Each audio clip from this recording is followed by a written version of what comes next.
I'm Tom Baker, this is Chasing Cars, and next to me is the new Lexus GX.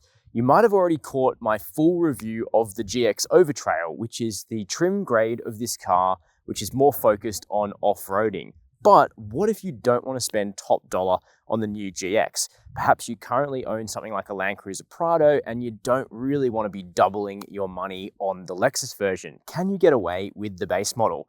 That's the point of this review, because the GX550 I've got here is representative of the base grade that we're going to get in Australia. It'll be called the Luxury, it'll be the cheapest GX, and the good news is, yes, you can get away with it. And in some ways, base is best when it comes to the Lexus version of the Prado. What do I mean by that? I'll explain in this video. Before we get started, please hit subscribe. Chasing Cars, honest reviews of your next car.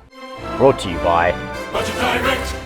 Well, jumping here into the cabin of the base grade of Lexus GX shows you that you really don't need to spend much more than this to get something really quite opulent. In fact, you don't need to spend more, because while the base model does not have real leather seats, instead it has Lexus's new Lux upholstery, which is basically vinyl. It feels good to the hand, it's perforated, the seats are both heated and cooled, which is particularly important when they're non-leather, and you can get the interior in a variety of different colors. This particular test car that I've got, which has a nice deep blue paint outside, inside we have the saddle tan two-tone interior. Looks really good, still a practical, family-friendly color because some of the seat is also black, and you're going to be able to wipe these seats down nice and easily. But basically, you feel like you're sitting in a vehicle which is considerably higher end than a Prado. Now, this of course will probably cost, I'm going to guess, $20,000 to $25,000 more than a top-end Prado on the road. The guidance I've been given is that this base GX550 Luxury will start around $110,000 plus on-road costs back in Australia, so that's probably $125,000 on the road. But I think that it's probably worth considering in that set that also takes in cars like relatively low-end Audi Q7s or high-end Volvo XC90s. And if you are currently running a Prado Kakadu, you still want that body-on-frame full drive capability, but you want a vehicle which is more opulent, more Lexus-like, quieter, and of course with a big petrol V6 engine, then the GX is probably going to be right up your alley. Now the interior, like the exterior, is very square, very blocky, and quite rugged looking, and I actually really like the execution. That's subjective. You're obviously welcome to disagree with me down below in the comments and we can debate it out. But I like the way Lexus has gone with this car. It's not really like any other Lexus out there. You got a big 14-inch touchscreen in the center. That's got Lexus's new infotainment plus wireless Apple CarPlay and Android Auto. It works well enough. Maybe it could go a little bit brighter, but it's fine. The climate controls are mostly on the touchscreen, but most of them stick around all the time, so that's easy to use. In front of you, you've also got a 12-inch digital driver display that's really customizable, so you can have nav, you can have your media, trip computer functions, all good. Leather steering wheel, paddle shifters for the automatic transmission, and there are still knobs and buttons for a whole bunch of important controls, your four-wheel drive system, your low range, high range down here, your transfer case, locking center diff. You do have a volume knob. So while some of the stuff has been put into the technology, it doesn't feel overly modern in here, which I think a lot of people will like. Also, the build quality on all of the test GXs we've been driving the last few days has been absolutely amazing, and we haven't spared the horses. These cars have been off-road and they are looking and feeling good, which I think is another Lexus quality that people like. Second row of the Lexus GX is not too bad, but it's definitely not class leading in terms of space. This is still a body-on-frame four-wheel drive, so the floor is sitting higher than it would be in cars like that Audi Q7 or a BMW X5, and as a result, not quite as comfortable in terms of knee height. You do have to sort of put your legs down onto the seat like this in order to get comfortable, but I think kids will be fine back here. This driving position is mine, so I'm 6 foot, 183 centimeters. I do have decent legroom. Toe room is really tight. Headroom is okay. This middle seat is reasonable, but what we have down here is a pretty big hump in the floor. Obviously, you've got your transfer case running down there, but it's kind of an odd hump. And we do often see flat floors in body-on-frame vehicles and even other Land Cruisers, so not entirely sure what's happened there, but not so awesome to see. Now, in terms of other amenities, we do have a flip-down armrest here, nice for comfort, heated rear seats, an additional climate zone back here, and you've got these classic Prado-esque roof air vents The air conditioning system on this car is legendary, as we expect from any Toyota Land Cruiser derived product. And one thing I forgot to mention up front is that if you go for the base model, you do get a 10-speaker Panasonic stereo rather than a classic Lexus Mark Levinson unit. The Panasonic doesn't sound too bad, but I do wish you could option the base model with premium audio. Access to the third row of the GX is pretty easy because the second row just tumbles out of your way, so kids will be able to find their way back here just fine. I actually fit completely okay, which goes to show that the packaging in the third row isn't bad, but wait until you see the boot space with 7 seats in place. It ain't great.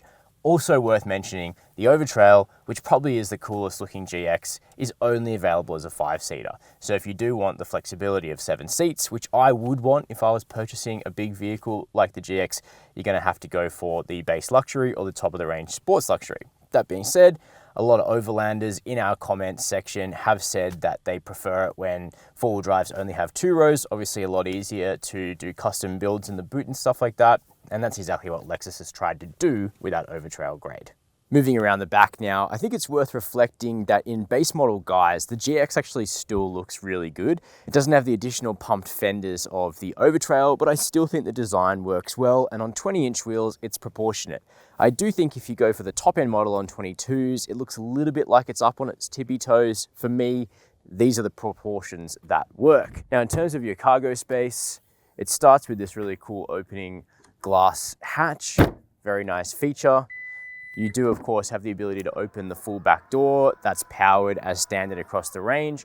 And it opens up to reveal third row seat, because both GX grades that are not the Overtrail are 3-row vehicles. So I've got the third row seat in place here. As you can see, there's very, very little boot space when you have 7 seats up in this car. The GX is fairly short. It's only 4,950 mils, so it might actually fit in your garage.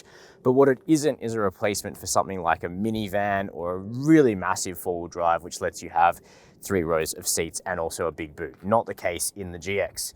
What we can do though, is we can fold down these third row seats from right here in the boot. Now this is a US spec base model with sort of like an option package put on top of it. I don't know whether you'll get this powered third row in the base GX in Australia, but it's certainly a nice feature. However, the cars that have been here equipped with the manual third row, super easy to put down, not quite as easy to put up, however, but still what you can see is in 5-seat mode, the boot suddenly goes from absolutely tiny to massive. You'll get heaps of stuff in here. There's no intrusion from the spare because it's actually underslugged. And if you're wondering what this sort of doohickey is here on the back bumper, all GXs have extensive pre-wiring for a towing kit, and this one's got a 3.5-ton towing rating. So you can basically take off this plastic cover here, get a dealer installed tow ball, and you will be good to go. So jumping behind the wheel of the GX base model reveals this car to be the best GX in a bunch of ways. The first way is ride quality. Now the GX is a proper 4-wheel drive like a Toyota Land Cruiser, like a Prado, so the ride quality is very difficult to get to the level of something like an Audi Q7 or a BMW X5 on their best suspension, because they are car-based. They're so much more rigid, they're able to be stiffer. The damping that they're able to have is just better than here in the GX. And you always get that sort of body on frame feeling from this car. If you've ever owned or driven a Prado or a Land Cruiser, you'll know what I mean. You're just always feeling a little bit of pitter-patter through the car from the road. There's a little bit more pitching and rolling in the motions as well. That's just what comes with the territory of driving a true 4-wheel drive. But with the GX, it's pretty refined, more so than a Prado in these characteristics. But the ride quality off the 20-inch wheels and the chunkier tires is actually relatively decent in this car, and certainly the best of any of the GXs. Now, the biggest difference between the GX and the Prado is going to be the engine. Have a listen to this.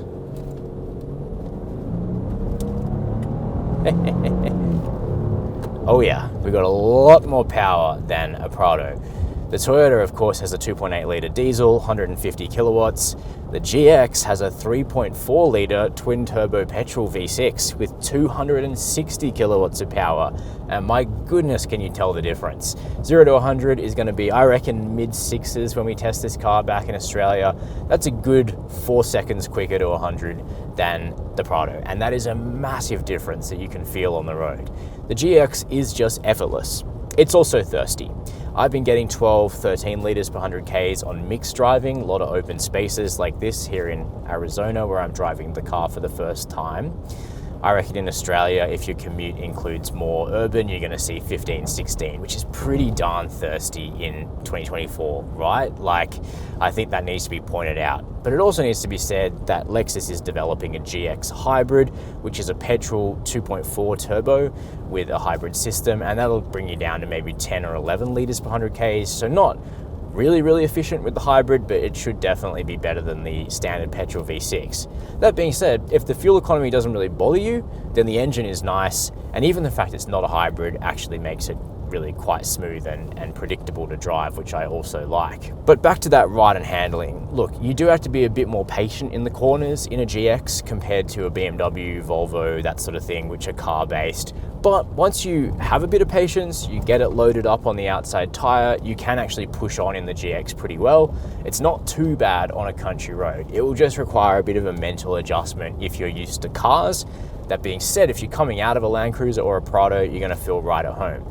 Particularly if you just want something that is a bit nicer than a Prado in every way. Engine, aesthetics in my opinion, interior, appointment, the GX is gonna be up your alley. And especially if you've been thinking about buying something like a Prado Kakadu, but it just isn't nice enough for your tastes, the GX, I reckon, is a car that you will like. In terms of refinement, it's relatively quiet and pleasant inside. The ergonomics are a bit off, I reckon. I don't have a huge amount of room for my knees here while I'm driving the car, so I'm sort of hard up against the center console and the door. Thankfully, they are soft and padded, so that's not really too much of a big deal. Just wish there was a little bit more open space in the box down here for my legs. I think if you've got really long legs, you need to test drive this car. Also wish the seat had more side bolstering. You really slide around in this thing. It's kind of built for bigger frames, so that will definitely suit some people, but I would like maybe inflatable bolsters or something would be the best of both worlds. Thankfully though, the safety tech isn't too bad. You can put the GX in its adaptive cruise control and it will do the lane centering thing and just stick to the center of the lane, which is nice. But you can also turn all that stuff off and just drive the GX as you see fit, which is also a really good benefit. So frankly, to sum it up, the GX base model has the best ride quality, it's going to have the lowest price, and the interior and stuff still feels really quite plush and quite pleasant. So for me, this is an easy sell, the base grade of this car. While the dynamics are not as good as car-based SUVs, there's a real feel-good factor to driving the GX. Kind of feels trucky, kind of feels like a Range Rover in some ways in here. I like it. And of course, there's that engine, which just blows the Prado's 2.8 out of the water, which really does need to be taken into account. So that's my opinion of the base model of the new Lexus GX550. To me, this is actually the variant of GX which is easiest to recommend. It still feels a good degree more special than a top-end Prado. The engine is really lush in terms of its performance and amount of power. And of course, this will be the cheapest way into GX ownership in Australia. So I actually find this to be a very desirable spec. What do you think? Do you think it's worth spending more than this on an Overtrail or even that top-end sports luxury? Let me know down below in the comments. Are you considering buying one of these things? Let me know. While you're down there, hit subscribe and the notification bell if you've enjoyed this video. Don't forget to check out my Overtrail review. And as always, thanks for watching Chasing Cars.